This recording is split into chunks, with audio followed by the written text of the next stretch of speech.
This is Democracy Now! As we continue to look at, well, South Carolina officials also coming under fire for refusing to evacuate thousands of prisoners in mandatory evacuation zones as Hurricane Florence barreled down on the state. This is South Carolina Governor McMaster announcing a mandatory evacuation of the state's coast.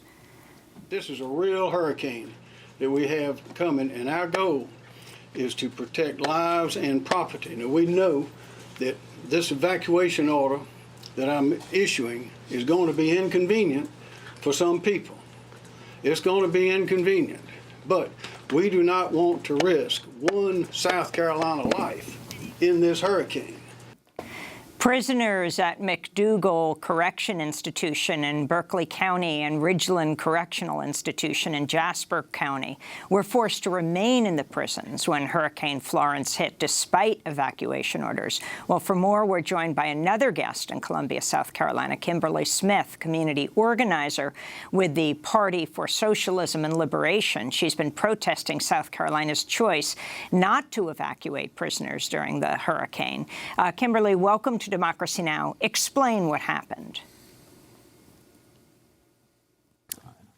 What's happening? Well, what happened to begin with after the Lee correctional incident in April 15? We've been having ongoing demonstrations to bring light of what's going on and how those incarcerated are treated in Columbia and South Carolina in general. One of the major points I was raising during Hurricane Florence is why wasn't Governor Henry McMaster or Brian Sterling, our director of South Carolina Department of Corrections, why were they ignoring direct orders to evacuate those incarcerated? Well, prisoners in South Carolina were, as you say, not evacuated when Hurricane Florence hit, but they were put to work making sandbags to prepare for the storm's arrival. The South Carolina Department of Corrections tweeted a photo of the sandbags, writing, quote, "Inmates assigned to McDougal and Wateree have prepared over 35,000 sandbags." The department also tweeted, quote, "Agency staff and inmates have prepared 1,000-pound sandbags to help protect the roads and citizens along the coast."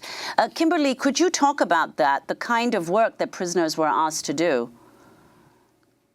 They were asked to fill sandbags not for their own safety, but to protect the safety of the citizens that aren't incarcerated.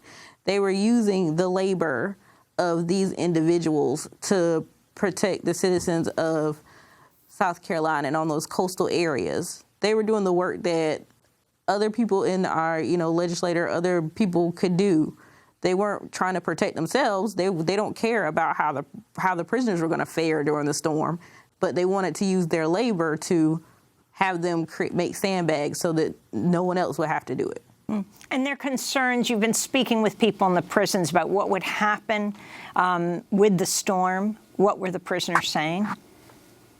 A lot of times when there's like a natural disaster of this magnitude and flooding in South Carolina, a lot of times power goes out. So those incarcerated, they're locked in their cells because this, in this day and age, everything is like, a lot of these places run on electronics.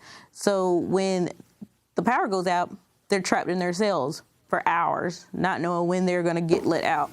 If water goes out, which it normally does during flooding because people go in by water, water goes out, they'll be forced to drink out of toilets because they're not supplied with fresh water.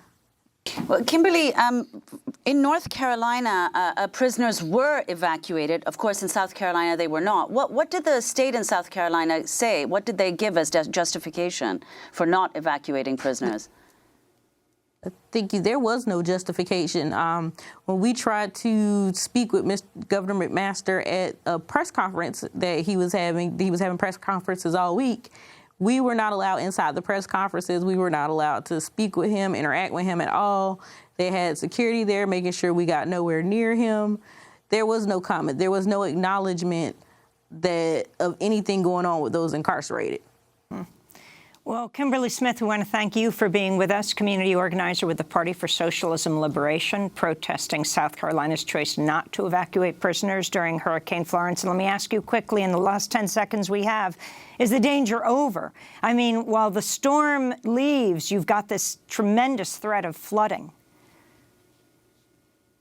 No, we're still getting Little PD and all those coastal areas are still getting water from getting the flooding from North Carolina, so that we're not out of the woods yet. These people are still trapped in cells with power outages. They don't have access to fresh water. We're not out of the woods yet. We won't know until we can actually get down there and see what's going on and when I have more contact with those incarcerated. Kimberly Smith, thanks so much for being with us. Again, community organizer with the Party for Socialism and Liberation. This is Democracy Now! When we come back, we're going to talk about American prisons with Shane Bauer, a man who knows. Stay with us.